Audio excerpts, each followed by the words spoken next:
Hello there, thanks for staying with us. Welcome to your station of choice, Africa Independent Television. The program is People, Politics and Power. I am Imoni Amarere. Now, for several weeks running, we have been engaging with the vexed issue of restructuring in response to the growing agitations from across the country. The word restructuring has stuck in the mentality of many Nigerians, and the beat just refuses to fizzle out. That is why we are still beaming our focus on the restructuring debate. How should we go about it, and where do we start? Today on the program, we will deal with the endless journey from the Willing Commission, which was put in place in September 1957 to look into fears expressed by minority ethnic groups that the colonial masters imposed their political structure on Nigeria, and would lead to the domination of the minority groups by the majority ethnic groups in the three regions of Nigeria at that time.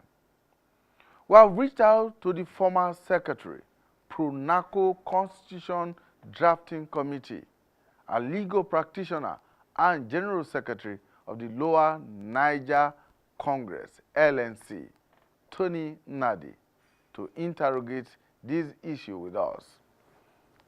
He's very much here with us in the studio, but first, let's take some views from the Northern Elders Conference, which began in Kaduna, northwest Nigeria, on Wednesday.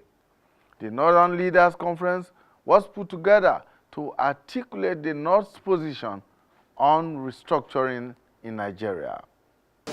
Agitations for restructuring remains a challenge of the moment. Majority of the speakers at the conference in Kaduna were emphatic that the North is not afraid of restructuring.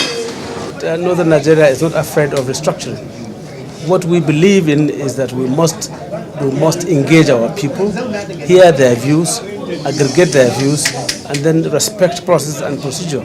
Simple, and that's what we are doing. And we cannot be stampeded into going into what we don't actually prepared for.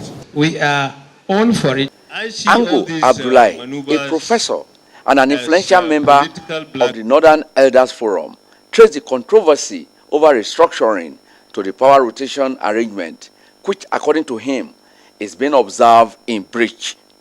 He said that in spite of the enormous sacrifice and tolerance, the North is a victim of blackmail and conspiracy. I see all these maneuvers as political blackmail against Northern Nigeria.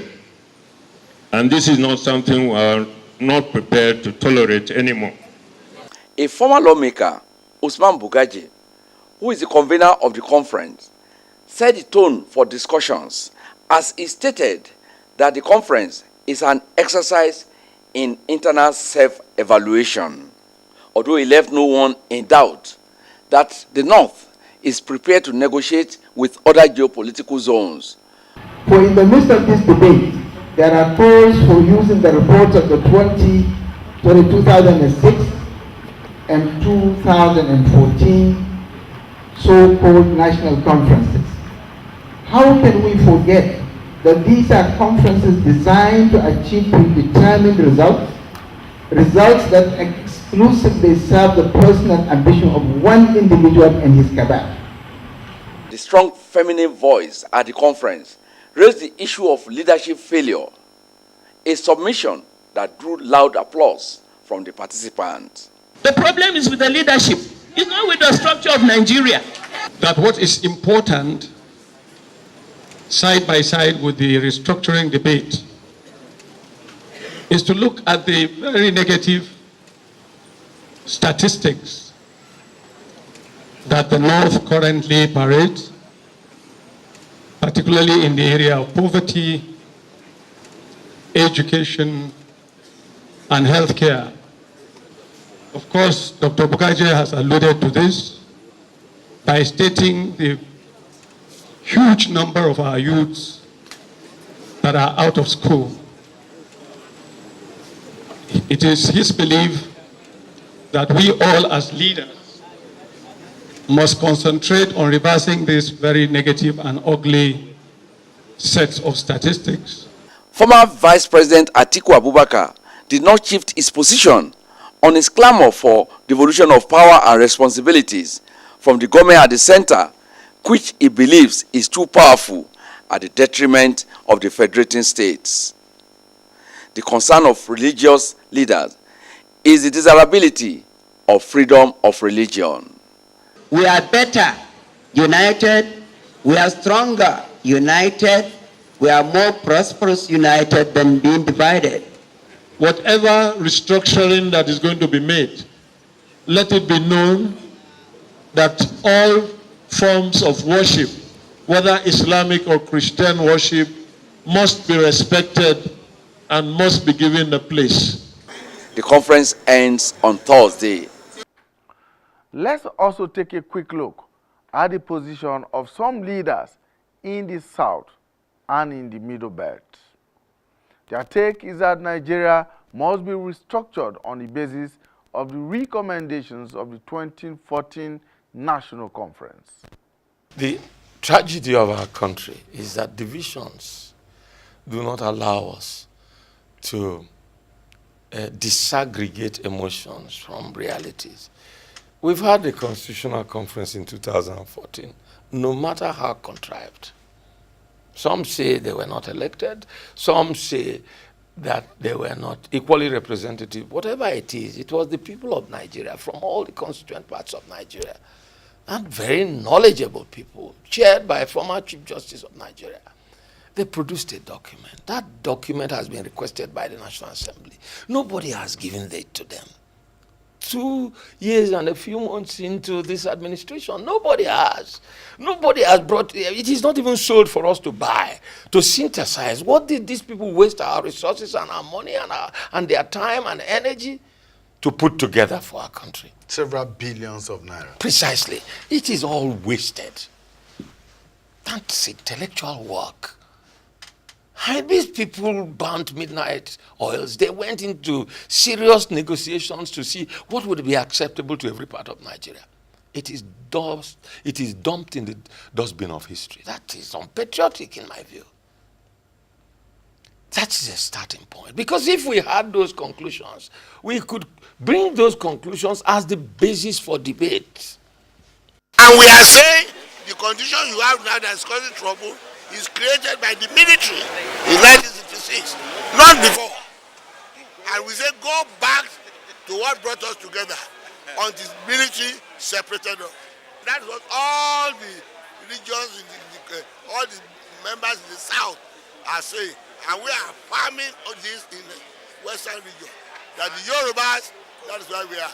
Structure Nigeria, liberate the productive capacity of every section of Nigeria.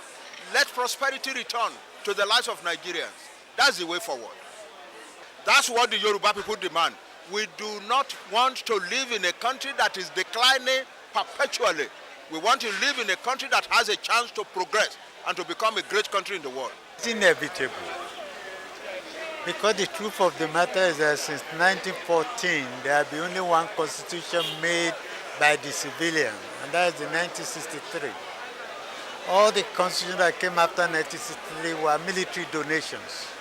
And people are saying, let us now have a truly people's constitution based on a restructured or a rearranged Nigeria, based on the agreement that we had in 1963 Republican Constitution. That structuring has become inevitable to be able to dismantle the Nigeria of our dream. The Nigeria we need is the united, indissoluble, and cohesive Nigeria which guarantees equity, fairness, justice, and prosperity for its citizens. That is our focus on people, politics, and power. It is fresh, insightful, impactful. It's a must-watch. People, politics, and power on AIT. Join us to build bridges of unity. The northern leaders reached a decision to take the recommendations from the Kaduna Conference to the people at the grassroots. for their input. Before engaging with other regions across Nigeria, but the nature and manner of the engagement with other regions remains a critical issue for further deliberation. Our discussion today on the program is the endless restructuring journey, starting from the Willink Commission. We are joined in the studio by a man who has been in the forefront of the struggle for restructuring. He is the co-convener of the Movement for New Nigeria, MNN, which was the joint implementation platform for the Pro-NARCO consensus, which basically restates the federal basis of Nigeria. He was a lead counsel in the 2007, was a lead counsel in the 2007 suit challenging the legitimacy of the 1999 Constitution on the grounds of fraud. He is Tony Nnadi. You are most welcome to the program. Thank you, Moni. Good to see you again. That's such a long time. On the same subject. Yes. I'm sure you recall the day before the 2014 conference began. Yes. That we took 2 hours to try to talk to the country on what should have been the business of the conference. Unfortunately, the first decision they took on the floor of that conference was that they will not address that business, you remember? And that's what brought us to where we are today. And of course, I think that was also essentially because of the inaugural speech that was delivered by then President Goodluck Jonathan when he said Nigeria's unity was non-negotiable. That seemed to have set a template for whatever took place at that conference. No, there are mix-ups here. His inaugural speech I still have, even in the car out here. I was directly involved in what led to the convening of that conference, because we had to engage him to such an extent that he was opposed to any conference at all, until we assured him that we will not let him be.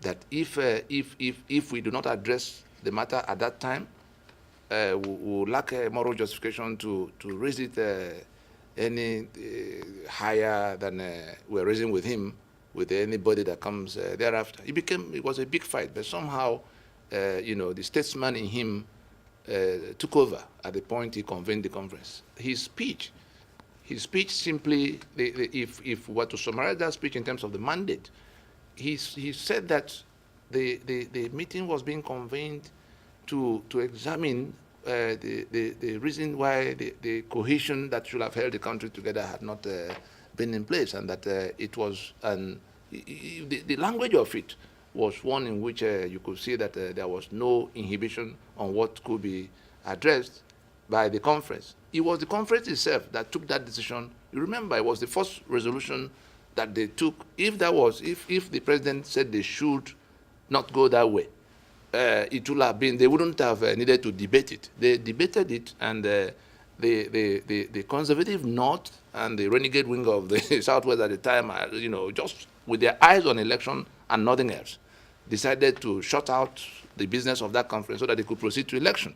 And that was what led to that resolution not to address the being and the terms of the Union of Nigeria. Everything they did in the conference was a waste of everybody's time. So do you think that the 2014 conference would have achieved better objectives and goals if everything was put on the table for deliberation? If they had listened, including the unity of Nigeria, the union itself. Yes. Yes, very much so. I'm sure you witnessed to the kind of effort we put into trying to enlighten those who do not know, because there are many who do not know amongst those who had to go to deal with the matter. I've been dealing with them for many, many years. Many do not understand the meaning of a federation. A federation is simply a union of constitutions.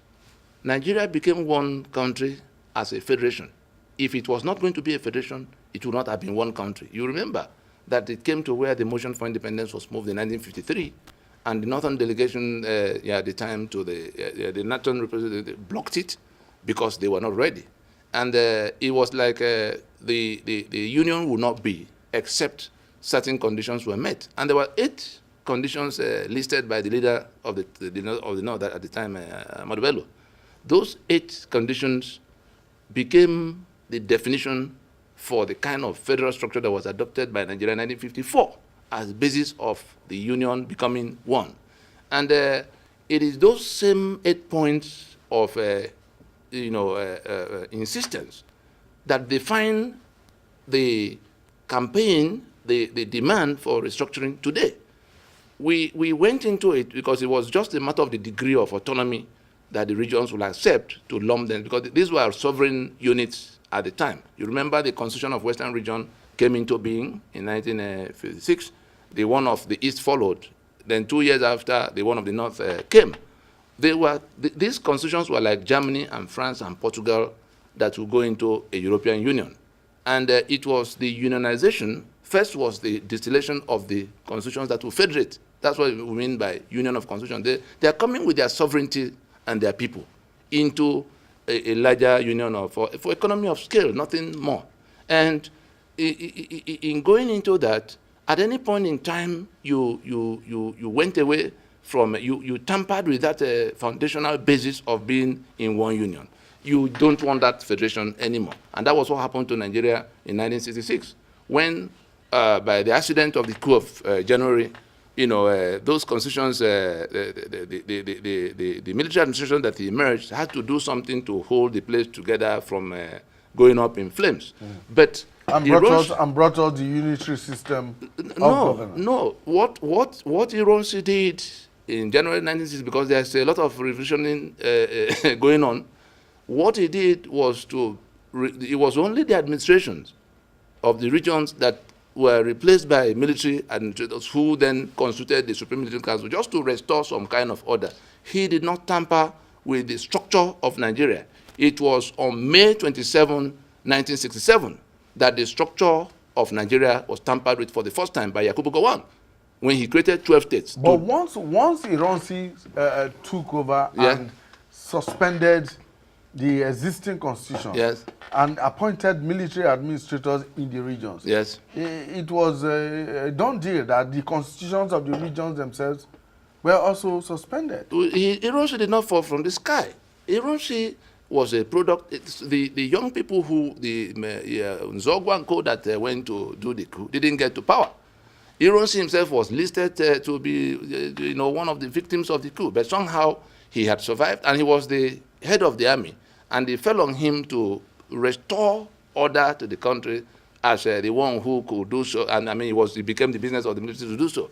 In getting into that task, you remember that there was the first fall that Nigeria had from its federalism was on the 29th of May in 1962. Remember that the federal government of the time had suspended, abrogated the constitution of the Western region in matters, in circumstances that was forbidden by the constitution of the time. The constitution of the time did not permit the federal government to do such a drastic thing in a region, except for all the regions were in agreement. It was done in pursuit of politics and who will be in power. From that point on, the elections, independence elections that led to Awolowo and co getting into the quarrel after going to court, they said they wanted to overthrow. Awolowo was sent to prison. In trying to manage the situation, they suspended the constitution of Western region.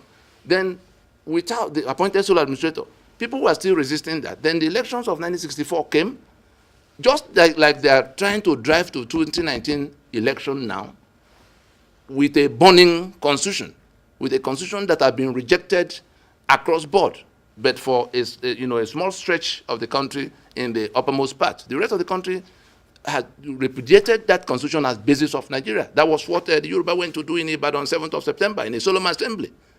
I just came back from Washington. The rest of the world knows that Nigeria, the Federation of Nigeria has collapsed. There's a country, Nigeria, but there's no Federation of Nigeria as of today.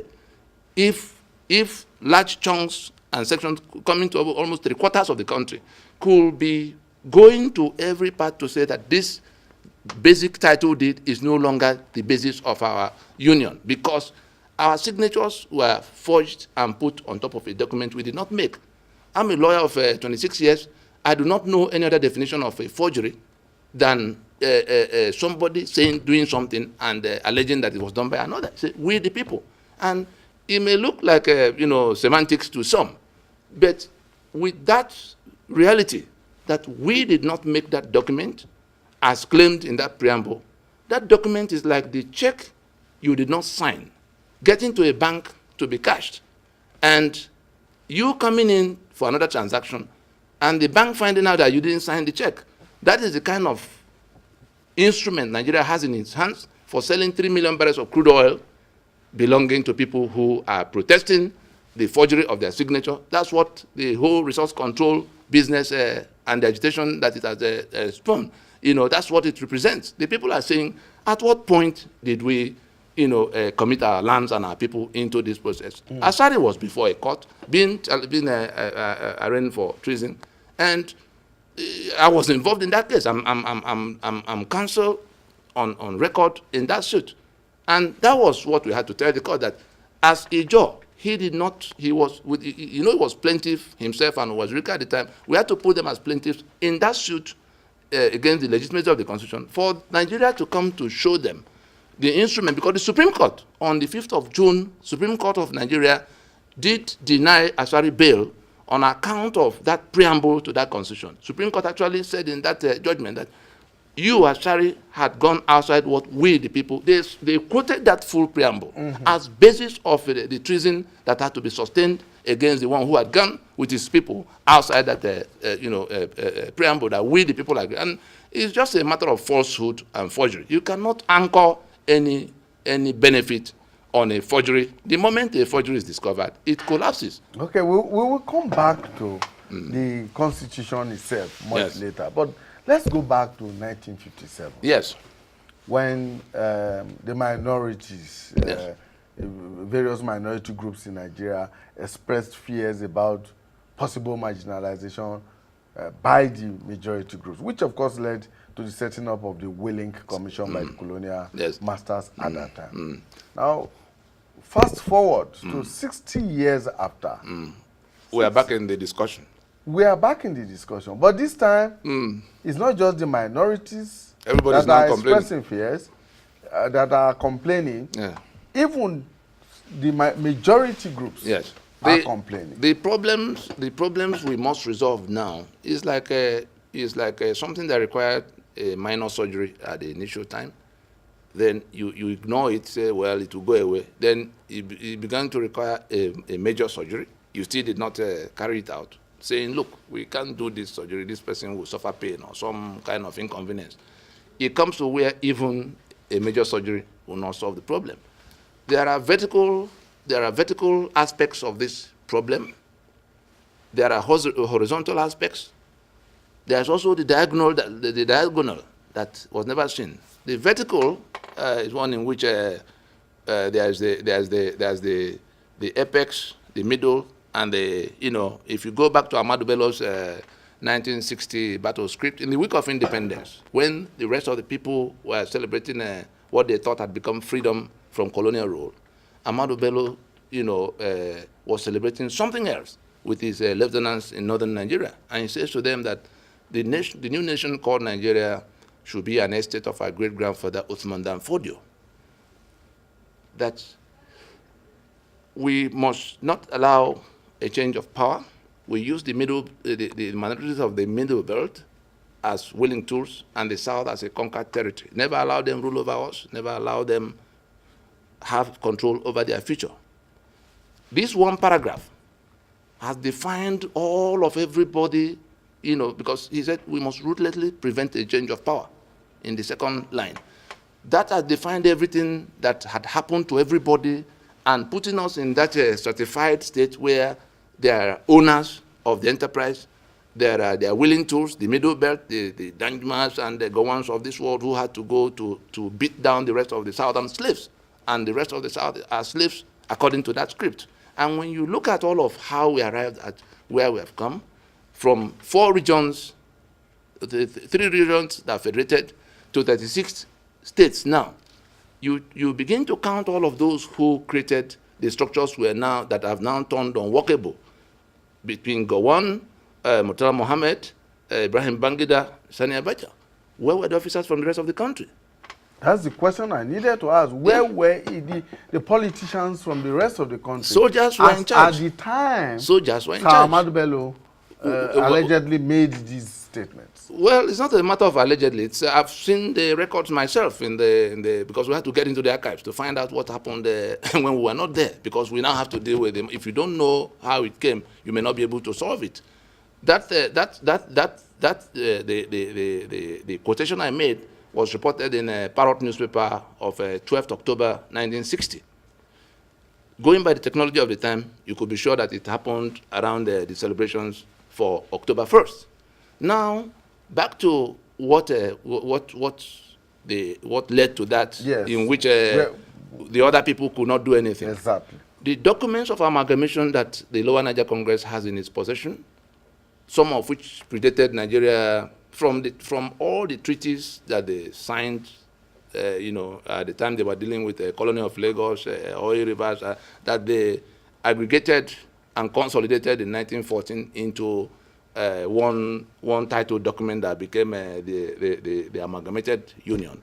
You could see that there was a deliberate design to hand over power to those who they chose to, who they already determined. And these are not everything done from that point of the order in council of 1913 to 1922 to 1946.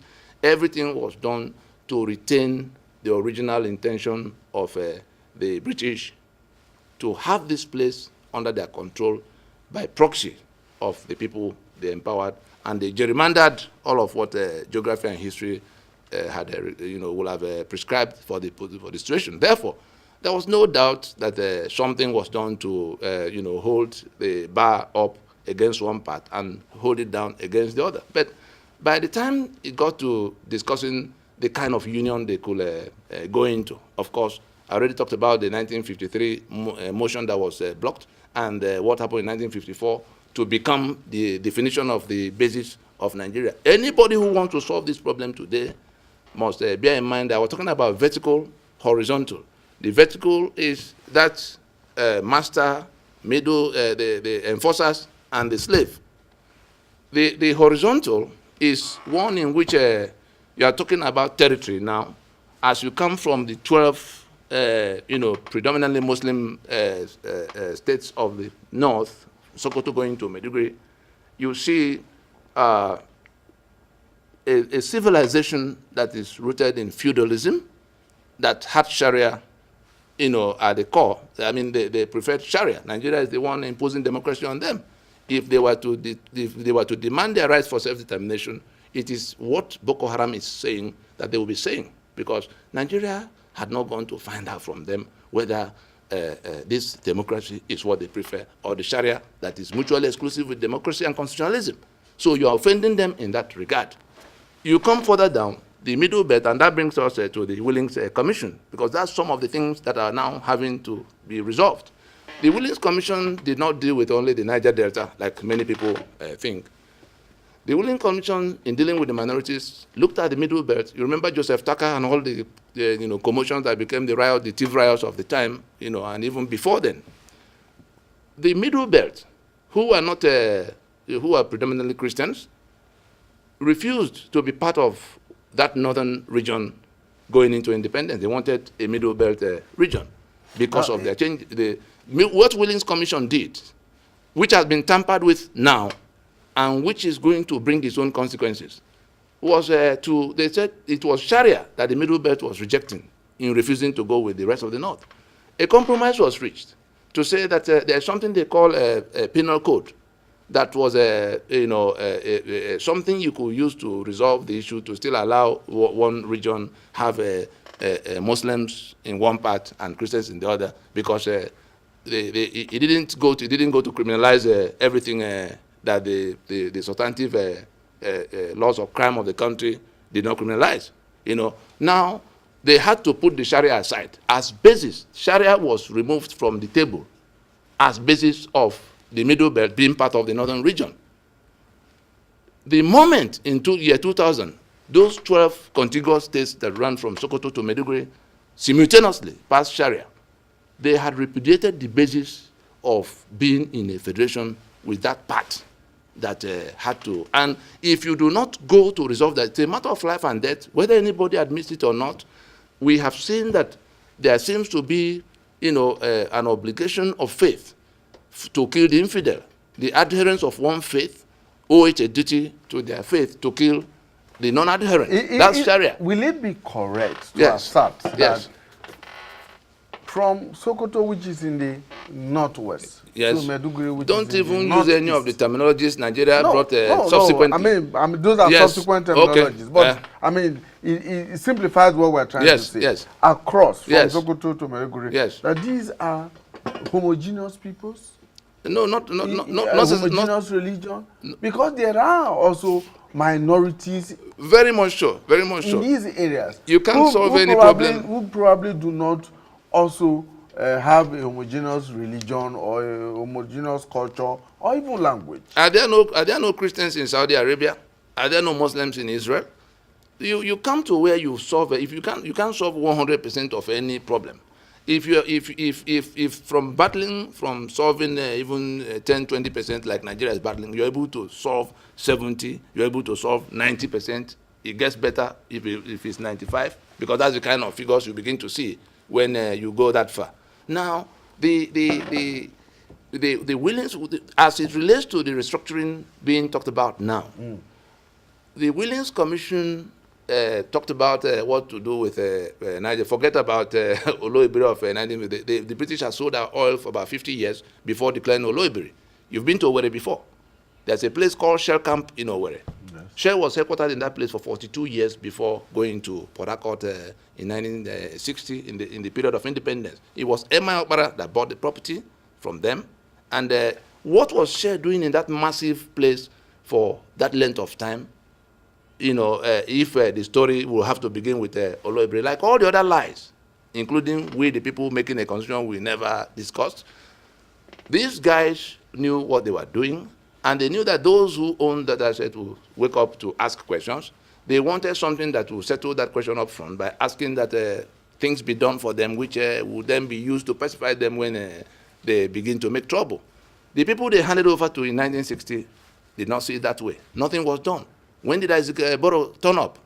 Less than 6 years from that time, saying they no longer belong. Niger Delta People's Volunteer Force and the 12-day independence they declared. So where we are is that the problem is so very simple. If we take one thing away from this session, let it be a clear understanding in the minds of all who are listening, the meaning of restructuring. Because if we don't get that meaning and go to face it with some degree of honesty, it will cost the union its life. So for you, what is the meaning of restructuring?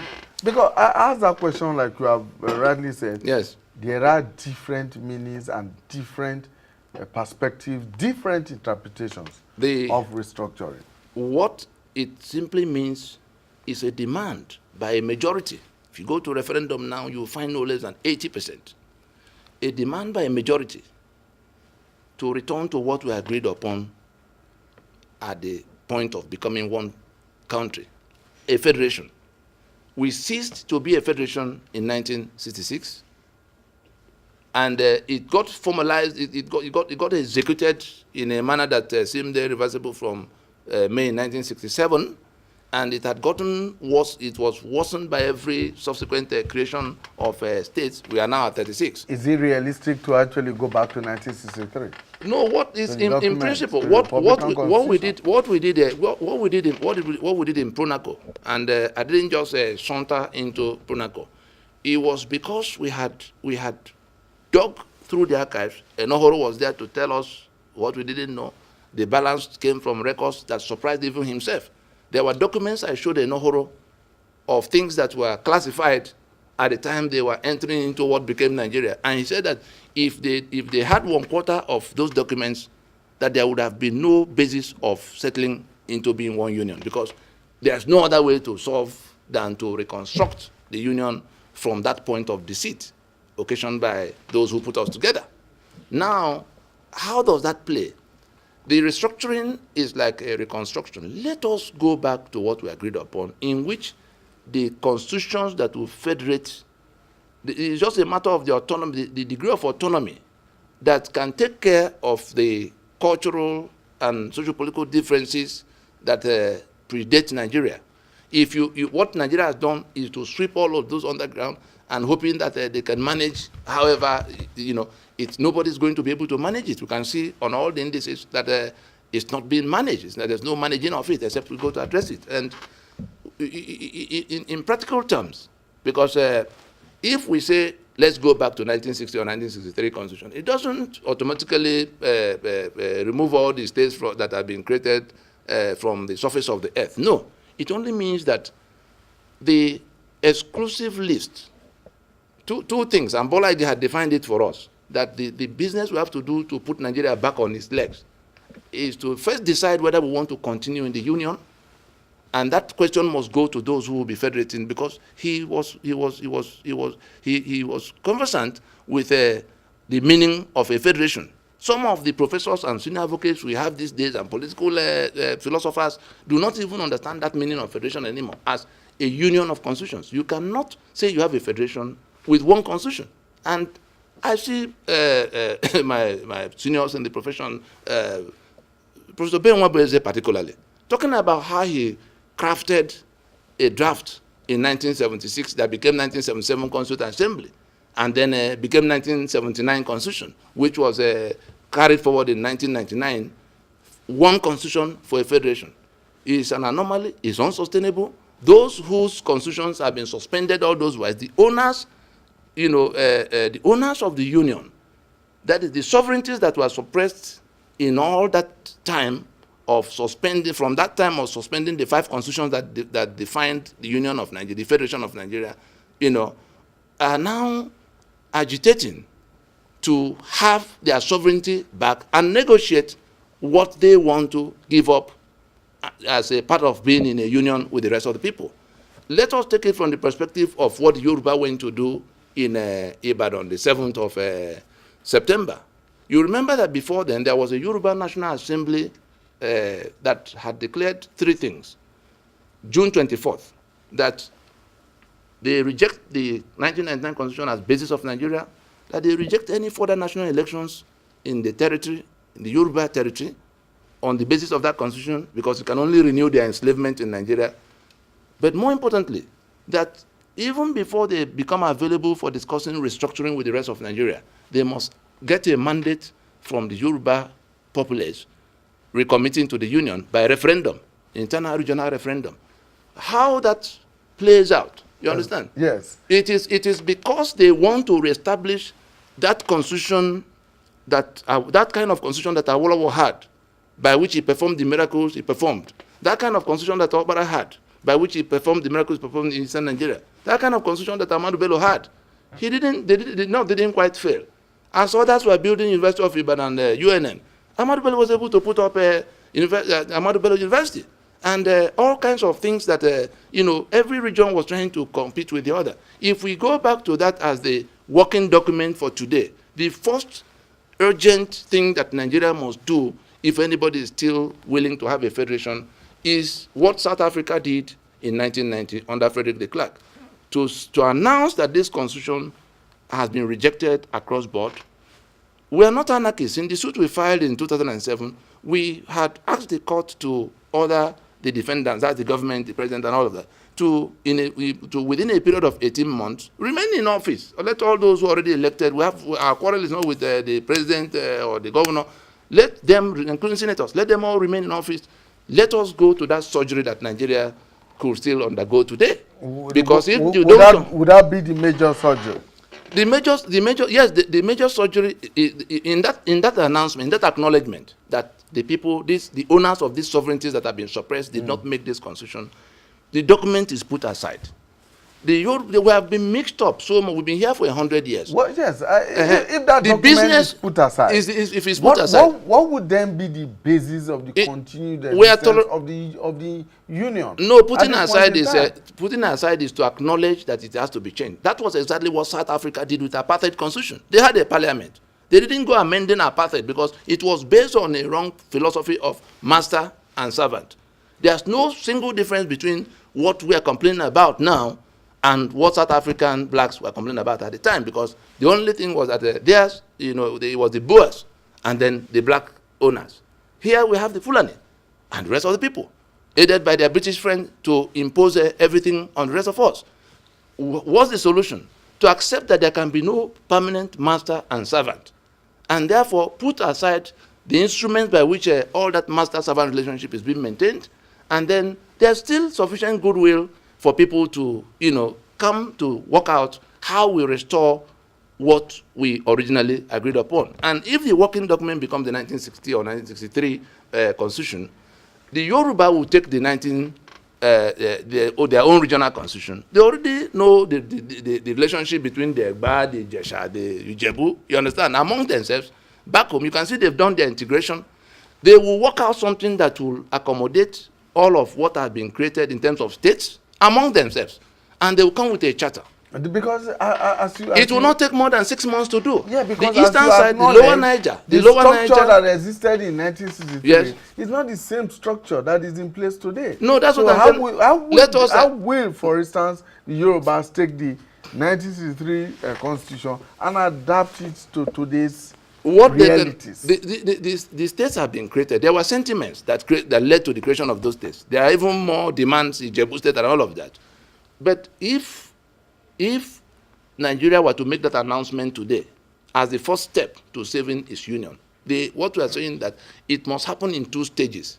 Going back to Bola again, let us first agree we'll be in a union, and then if the answer is yes, go to the terms of that union.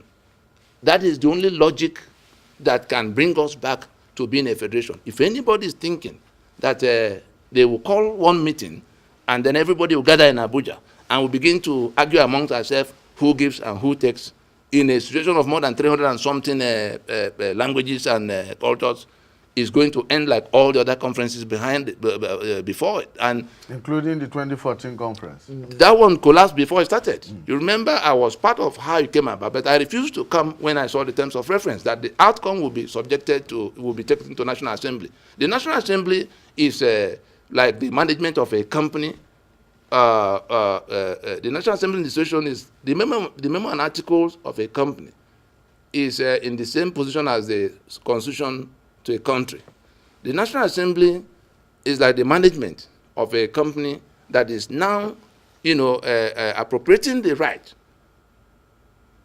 of changing the content of the memo and article, of which the owners are not to be called into the business. If you are the owner of a business and you come there one day and your staff, because they are 50 in number, had gathered in one side to change the memo and articles of that company, removing you and other shareholders, that's what happened to us in 1960. That's what the National Assembly is trying to maintain now, that our sovereignty is now with them to come and decide that their mandate does not include constitution making. Their mandate in the National Assembly, it does not include constitution making. If they are pointing at the sections that authorize them to amend, I will ask who made that constitution. It goes back to we not being a part of all of how it came. They are a product of the fraud. They must accept at this time that we should leave that fraud aside and go and decide how we live together. We've been mixed up for 100 years. I have family in the north. I have family, I grew up practically in the western part. All my childhood friends are from the western part. I'm from the east. And if anybody could look back at what we have done in the last 20 years to try to find some common ground in this, and every time we come to solving it, somebody will say it's not negotiable, and then the next thing, armored vehicles will roll out, and then you begin to run helter-skelter and hoping that the whole thing will go away. Where the thing is now, there's something that has changed on the global stage. It's called the right to self-determination. And I'm addressing this matter of restructuring from the perspective of those who are talking about self-determination, including the OPC elements and the ones doing Biafra in the eastern side, and all the other ones who are saying they no longer agree with what Nigeria is saying, including what Yoruba did in Ibadan the other day. We are saying that it is their right. If you want to understand what went wrong and what needs to be rectified, Section 14 of this Constitution of Nigeria, 1999, says that sovereignty, 14, subsection 2A, says that sovereignty belongs to the people of Nigeria, from whom government through this constitution derives all its powers and authority. And you go to the preamble that claims that We the people, that's we the Ijaw, we the Ogoni, we the Fulani, we the Igbo, having examined everything, agree to live in unity as one country and hereby make, there are two businesses that we the people have solemnly agreed is one business. It's like the memo of a company that creates the company. Then do hereby make and give us ourselves the following constitution. It's like the articles. You know, the memo creates the company. Morere and Johnson and Maria had to make put together their assets to form a company. So the memo creates the company. The articles now begin to define what will happen among the stakeholders. There are two different documents, just like they have to go together. All right. So your advocacy at this point in time, yes, is that we adopt the South African model post-apartheid. In terms of procedure. In terms of procedure and transitioning. That transitioning, we're not anarchists. We are saying that we are prepared to accept even what we filed in court. We didn't say they should throw the constitution so that the country can go into Somalia. No. We said, let those in government house remain on a transitional basis who've tolerated the document for close to 20 years. We can tolerate it another 6 months or 1 year, if that is what it will take to work out this. Everybody knows the contents of what we want in place of what we don't want. A lot of work has gone into making out those contents to the very last detail. And if there's anybody who is in a position to know, like you said, I was the secretary of the committee that crafted, what did we do in Pronaco? It was the Aburi consensus that we had to bring back to the owners of Nigeria, not the 4 governors that went to Aburi. We brought the basic thing that, because in Aburi was a demand to return to the original arrangement. And then from that point, it has been demand for restructuring after 50 years, if that meeting is not holding in earnest to rework the basis of the union. Those who are blocking it are only saying they don't want any federation. And I don't think that they are representing the people that they claim to represent. All right, we must leave it at that. We've been talking with Tony Nnadi. Tony Nnadi is a legal practitioner. He was lead counsel in the 2007 suit challenging the legitimacy of the 1999 Constitution on the grounds that it is a fraud and that we, the people of Nigeria, did not make that Constitution. And of course, you have heard him express those same views here. He is the co-convener of the movement for New Nigeria, which was the joint implementation platform for Pronaco. Tony Nnadi, thank you so much. Thank you very much. Pleasure. Welcome. Thank you. And that's our program today. Join us again when we bring you a fresh edition of People, Politics, and Power. My name is Imonia Marere. To have yourself a wonderful day for the rest of the day. Bye for now.